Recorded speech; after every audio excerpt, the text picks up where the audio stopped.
Chapter 8 Surrounded 2000 Author Moore's Point of View. Wes, the mayor will see you now. As I began walking toward the mayor's mahogany door, I instinctively stuck my hands in my pockets and pushed down, trying to get the cuffs of my pants lower so my high waters might brush the tops of my shoes. For close to a decade, I dressed in a uniform every day. Fashion was not my forte. This was my best blue suit, but because I had owned it since high school, it was no longer much of a fit. "Hey, General, how's everything going?" Mayor Schmoke said, as I cautiously entered and shook his hand. General was his nickname for me, poking fun at the fact that I was a brand new second lieutenant in the Army Reserve, which, by the way, is as far from a general as an officer can get. Despite my being on my second internship with him and seeing him every day, the mayor still intimidated me. Every time I stepped into his office, I felt the need to genuflect. Even his famously toothy grin failed to put me at ease. Kurt Schmoke had been the mayor of Baltimore for 12 years. The former boy wonder was now a seasoned and slightly cynical leader of the city he'd called home his entire life. Progress had been made under his leadership. Baltimore had been named an empowerment zone by President Clinton in 1994. On his orders, and with the help of 375 pounds of explosives, the buildings of Murphy homes were brought down in 20 seconds, and soon replaced with mixed-income housing. But his frustration at the glacial pace of change in his city had worn on him. He had to attend fundraiser after fundraiser just to remain a viable candidate for public office. The problems he'd warned of and prioritized over a decade earlier were persistently difficult to solve. The murder rate had not fallen under 300 in years. Sexually transmitted diseases throughout Baltimore had risen sharply, alongside the teen pregnancy rate. The young, photogenic, Yale, Oxford, and Harvard-educated lawyer had learned just how confounding the problems of urban America were. Of course, to talk about the negative sections and aspects of Baltimore without talking about its strengths, its history, and its opportunities would be inaccurate. Baltimore is the birthplace of Babe Ruth and Thurgood Marshall, Edgar Allan Poe, and Billie Holiday. The Battle of Baltimore was one of the deciding battles of the War of 1812, and Francis Scott Key, a lawyer and native Baltimorean, penned the Star-Spangled Banner at Fort McHenry while watching soldiers from our new nation fight off the British. Baltimore is home of the B&O Railroad and the best crab cakes anywhere. West Baltimore was one of the intellectual capitals of the East Coast in the early 20th century. At the same time, to simply walk along the pristine Inner Harbor or go see the Orioles in action without understanding that all of Baltimore is not downtown would be equally misleading. The truth is that there are two Baltimores. Almost every other major city in this country leads the same double life. Those who brag about Baltimore often ignore these substandard areas. Yet, these were the areas Mayor Schmoke knew would determine his legacy of success or failure. He asked me to take a seat on a couch.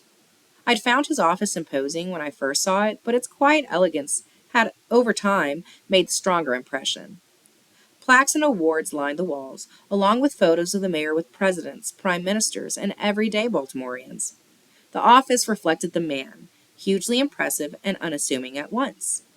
His waistline had grown slightly over the years. His suspenders now pulled his pants above his belt line. In the final year of his third term, and preparing to retire, he was leaving not because of term limits, but because of fatigue. He could have easily won a fourth term had he wanted it, but he didn't. What he wanted now was time to spend with his family, and for someone else to grab hold of the reins of the city he loved, with its daunting array of problems. Mayor Schmoke eased into a chair across from the couch. He leaned back, rubbing both hands over his thinning hair, now salted with gray, and asked me how I had enjoyed my internship. I offered a crisp response. "I've loved it, sir." But my glib answer didn't do justice to the impacts the time in his office had had on me. I didn't know how to begin to express my gratitude. I had returned to Baltimore 2 years earlier, after I'd been accepted at Johns Hopkins University to complete my undergraduate degree, which I'd begun in junior college at Valley Forge. One afternoon, at Valley Forge, I was talking to my college advisor about what to do after I received my associate's degree. My advisor told me that she knew the assistant director of admissions at Johns Hopkins, whom she wanted me to meet. My mother had been working in Baltimore for the past 5 years, and I considered Baltimore home, so I knew about Johns Hopkins. I just didn't know anyone who went there. My perception of Hopkins was as a distant force in the neighborhood, a research university responsible for some of the greatest medical gifts the world has ever received.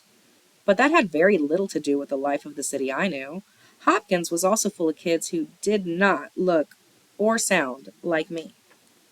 Ma'am, I do not want to be a doctor, I quickly answered her. Wes, it is much more than that.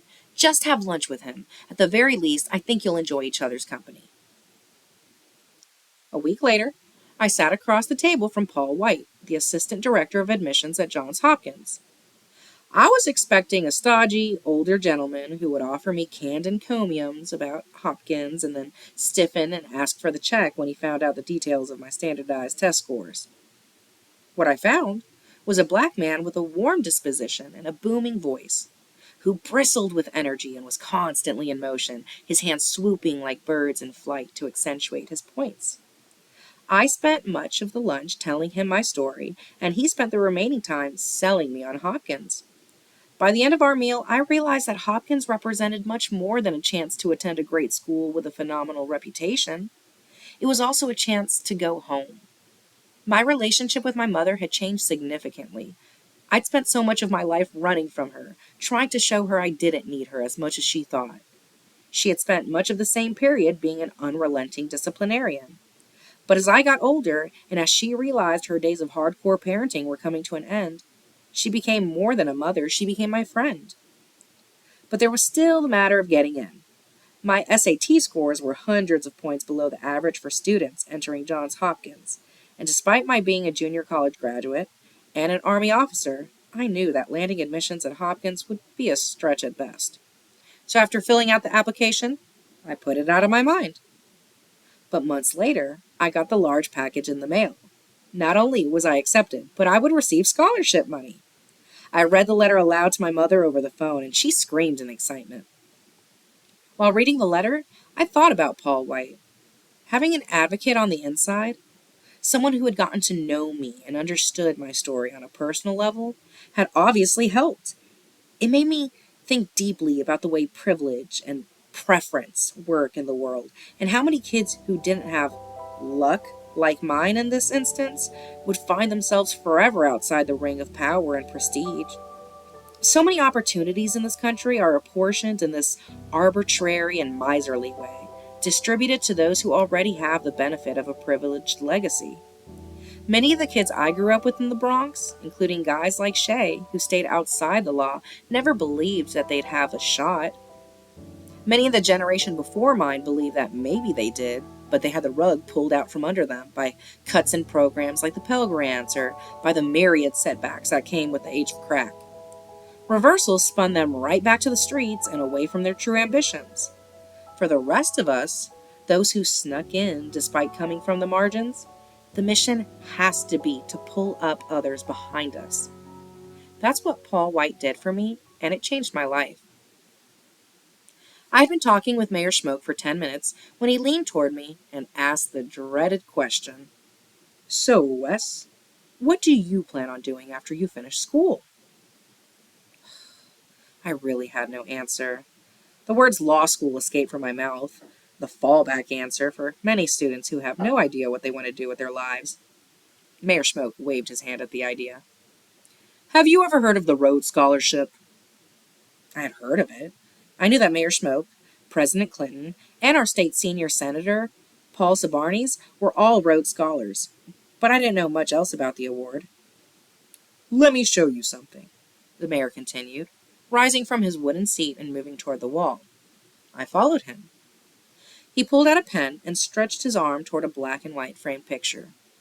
Right there is James Atlas, the writer from the New Yorker. Over here, that's Frank Raines. He is the head of the Office of Management and Budget in the Clinton administration. His pen then moved a few inches over on the picture. And there I am. This is my Rhodes class. I stared at the photo of 80 young faces smiling into the camera. The plaid suits with large collars, the bushy mustaches and overdue haircuts, and the thick knotted ties were all obviously stylish back when he went to Oxford, but looked a little funny through contemporary eyes.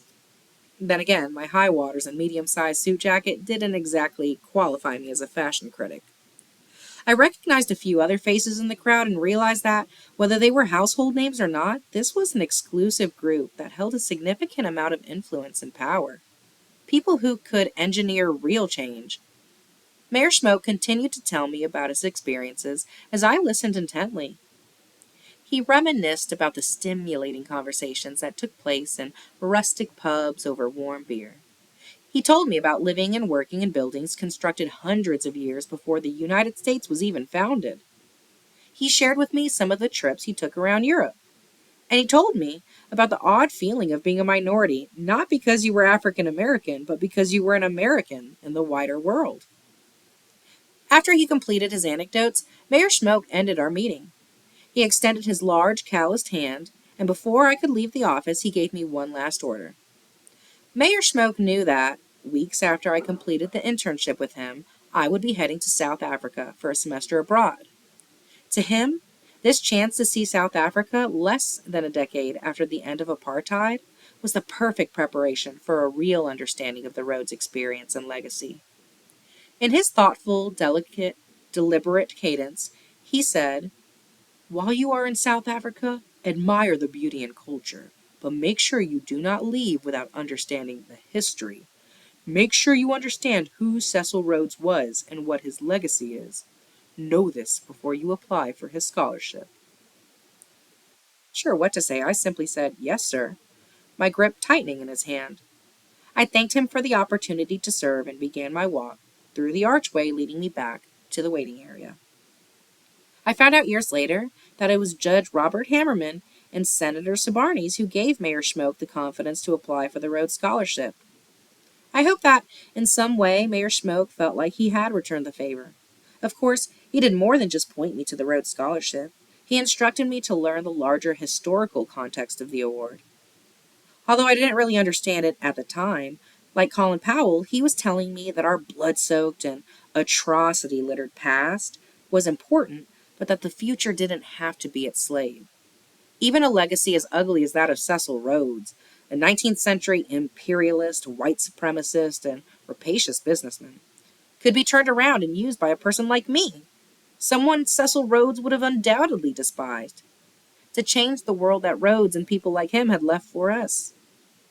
I had traveled abroad before. I had visited Jamaica often to see family when I was growing up. I also went to Cuba with a group of Johns Hopkins students to study the island's arts and culture, a trip I used to try to find my long-lost great aunt and other family members. But this would be my first long-term trip abroad. The 15-hour flight would just be the beginning of a much larger journey. My January arrival was met with over 85-degree heat. Because South Africa is below the equator, their seasons are the reverse of ours, so I boarded the plane knowing that I would bypass the winter cold this year. I walked into John F. Kennedy International Airport with my sweater and oversized brown goose down jacket, and I walked into Cape Town heat with just a t-shirt, shorts, and sunglasses shading my eyes. "Are you Wes?" a strongly accented voice shouted toward me. The pronunciation made my name sound like Wes. I immediately knew this would take some getting used to. The voice, an unfamiliar mixture of Australian and Dutch inflections, came from the tall and thin, but muscular man now walking toward me in khaki shorts and a Bahama shirt. A pair of sunglasses rested on top of his balding head. "I am," I cautiously replied. He smiled and introduced himself as the director of the study abroad program. He said his name was Zed, which he explained was a nickname taken from his first initial, Z, which is pronounced Zed in much of the English-speaking world. I had never heard that before, but took his word for it. I felt a little disoriented by the smiling white Zimbabwean with the odd accent and strange name. I don't know what I was expecting for my introduction to Africa, but it sure wasn't Zed. I had applied for and received a grant to go to South Africa through the School for International Training, a Vermont-based program that offers the chance to live overseas for a semester or more. That semester, 14 of us left our respective corners of the United States and traveled to South Africa. We went to school together at the University of Cape Town and studied culture and reconciliation. a subject for which post-apartheid South Africa had become a living laboratory. Aside from the formal curriculum at the university, we would spend our time learning the language, learning the country, and learning more about ourselves than we ever imagined. I sat in the back of a spacious van loaded down with bags and a group of confused and overwhelmed American students, staring out the window. I was dumbstruck by the natural beauty of the country. I could see the clouds rolling off Table Mountain and the crowds of wealthy South Africans casually peering into the pristine water at the V&A waterfront. I was impressed by the natural beauty, but I knew that Africa wasn't just a giant safari. My grandfather, who'd worked throughout Africa as a missionary, would often share the truth with me about the tremendous cultural diversity that lies within the continent. But I was in no way prepared for the massive skyscrapers, gorgeous beachside drives, and awesome monuments I saw on our initial trip in the country. This city could have been dropped onto any American coast and nobody would have batted an eye. Or so it seemed until we moved out of the downtown and into the townships where we would be living. Our van eventually exited the expressway at Langa, the oldest township in South Africa. The legacy of apartheid was glaringly obvious in South Africa's cities. The institution of a legal, government-sanctioned racial caste system was overturned in 1994 with the first democratic elections, but its effects still haunted the country. Government-supported racial segregation had given way to economically enforced segregation, and given the significant overlap between race and class in South Africa, whites, coloreds, and blacks all still made their homes in different locations. Langa was established in 1923 as Cape Town's first black township. Similar to Kailicha, Gugulethu, Kopanong, and other historical townships in South Africa, it was created for the sole purpose of isolating black Africans in small, destitute enclaves where laws were instituted to control the residents and police entered to harass, not to protect. When these townships were established, Afrikaners, or whites of Dutch ancestry, made up 9% of the population. Black Africans, who generally lived on only 5% of the nation's land, made up over 80% of the population.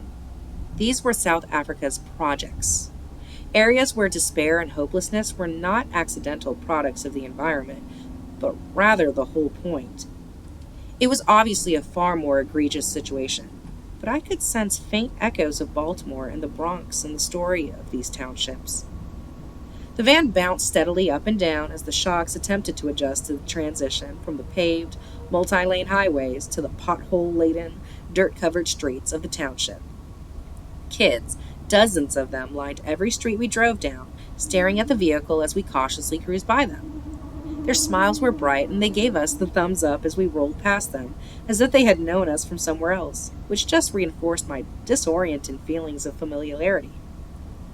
A few minutes after entering Langa, we stopped in front of an understated white home in the middle of Mshapela Street. Zed looked over his shoulder from the driver's seat and shared another gigantic smile. "Wes, this is your stop."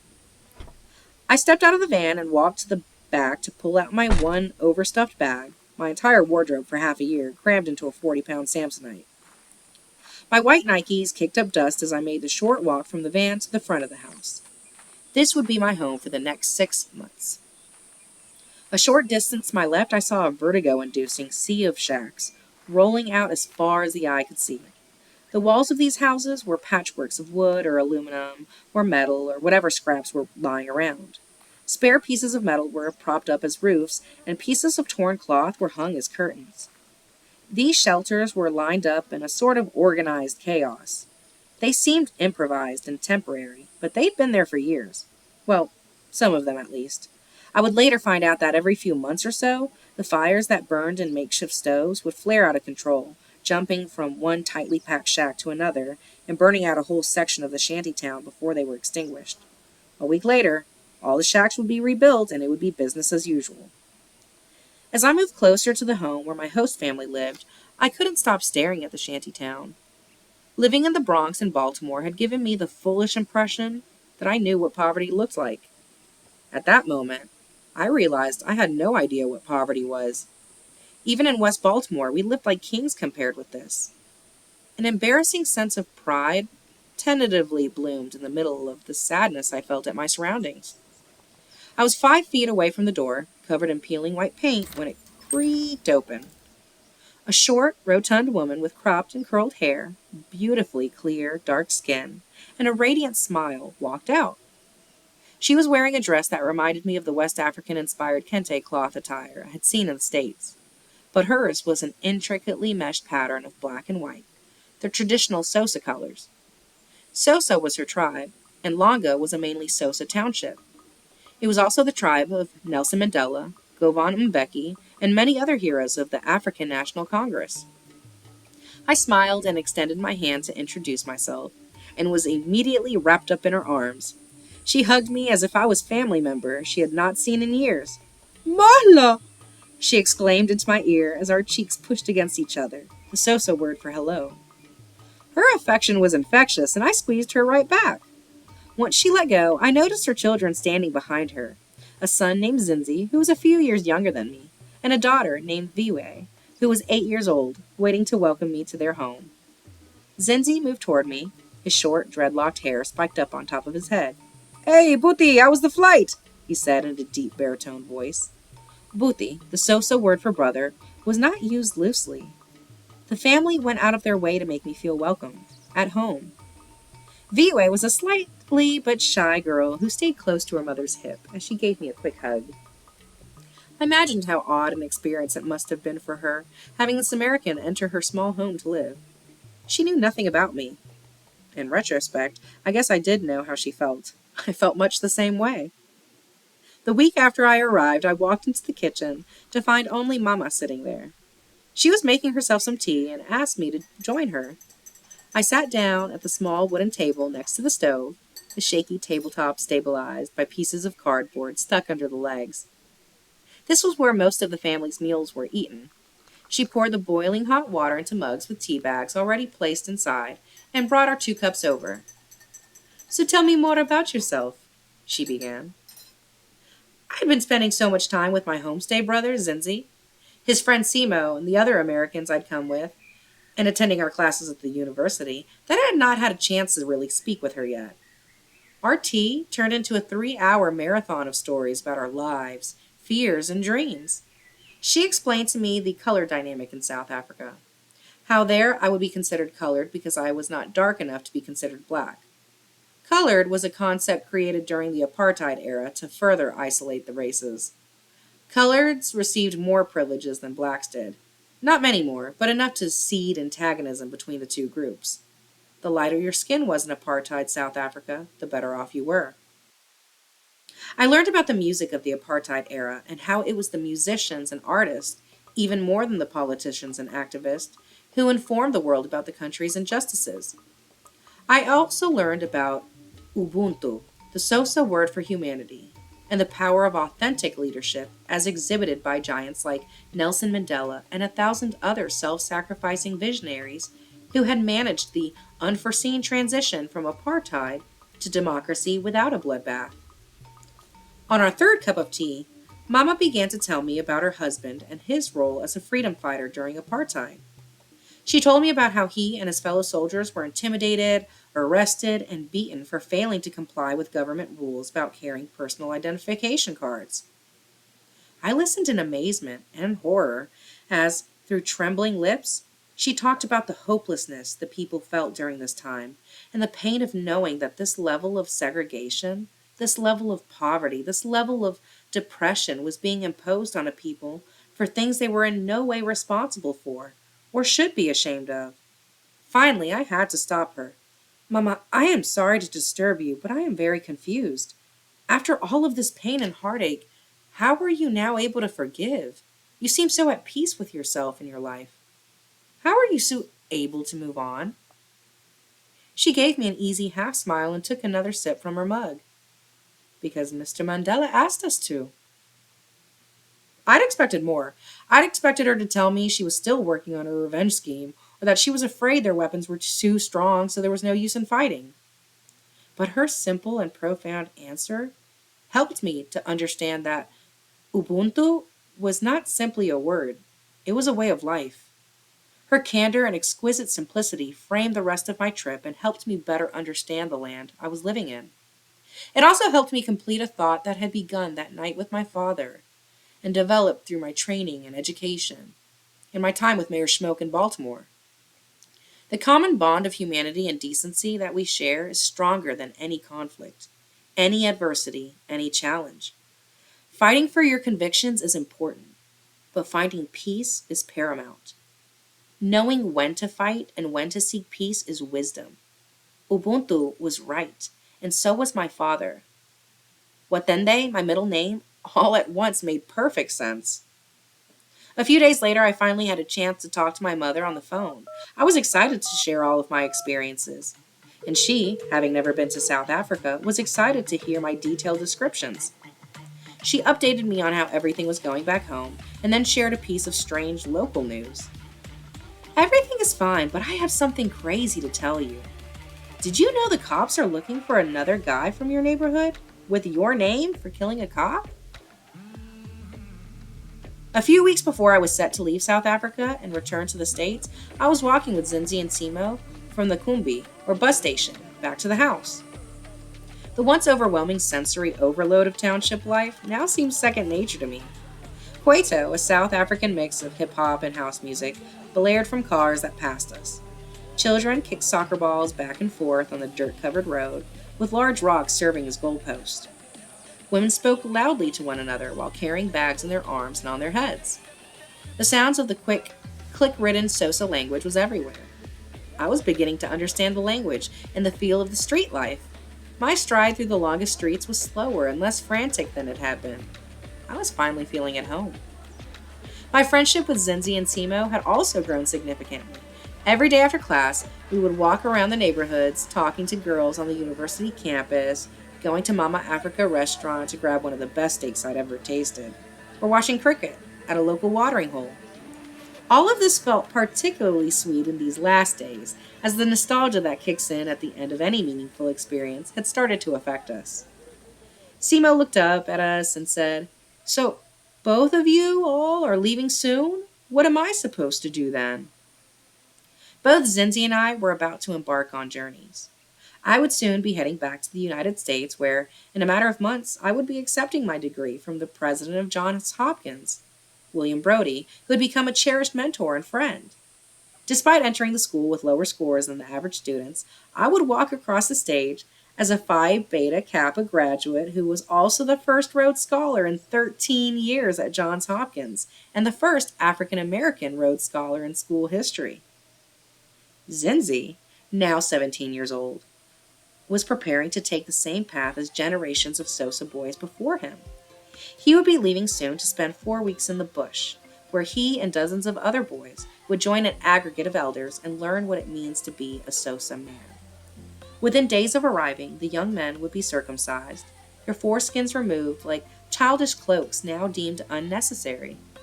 During the weeks it takes the circumcision to heal, they would learn about the history of the tribe, the battles they'd fought, the lands they'd protected, the leaders they'd created. They would learn about what it means to be a good father and a good husband. The boys would meditate and pray together, eat together, and heal together. They would return to their homes as heroes. A large feast would be cooked for them. They would wear all white for the month after returning, symbolizing that a boy had left, but a man had returned. They would be spoken to differently, viewed differently. I asked Zinzi if he was scared. "Not really, man. We all have to go through it. Besides, I saw when my older brother went through it and how much respect he got. It'll be fine." "Yeah, but I can't imagine that whole circumcision thing without any drugs, man. Way too painful if you ask me." Simo smirked at the thought of it while shaking his head. Zinzi laughed and said, "I hear you, but it's not the process you should focus on. It's the joy you will feel after you go through the process." We walked through the small alley that separated the main road from Nshapela Street. Our conversation strayed back to sports and gossip, but as we passed through the alley, I was struck by the sight of a young man, splendid in an all-white outfit, from his shoes to his wide-brimmed hat. He appeared barely pubescent, but was walking with the dignity of a man double his age. Because of Zinzi, I knew exactly what that man had gone through and the pride and admiration his family now shared about his accomplishment. My head turned, and I stared at the young man. His bright eyes and straight back demanded attention. The confidence in his stride was something that Zinzi did not yet have, something that Simo did not yet have, something that I did not yet have. And again, I thought of home. I realized just how similar were the challenges the young boys here and kids like the ones I grew up with faced. In both places, young men go through a daily struggle trying to navigate their way through deadly streets, poverty, and the twin legacies of exclusion and low expectations. But they are not completely unequipped. They also have the history of determined, improvisational survival, a legacy of generations who fought through even more oppressive circumstances. One of the key differences between the two was in the way their communities saw them. Here, burgeoning manhood was guided and celebrated through a rite of passage. At home, burgeoning manhood was a trigger for apprehension.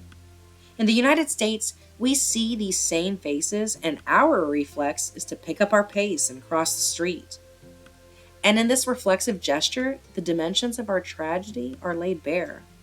Our young men, along with our young women, are our strength and our future, yet we fear them. This tall South African who now captured my attention wore his manhood as a sign of accomplishment, a badge of honor. His process was a journey taken with his peers, guided by his elders, and completed in a celebration. He was now a man. His community welcomed him. His tribe's influence in making him a man was obvious and indelible. At that moment, I realized the journey I took was never mine alone either. Our eyes met, and he smiled and nodded his head. I nodded my head in return.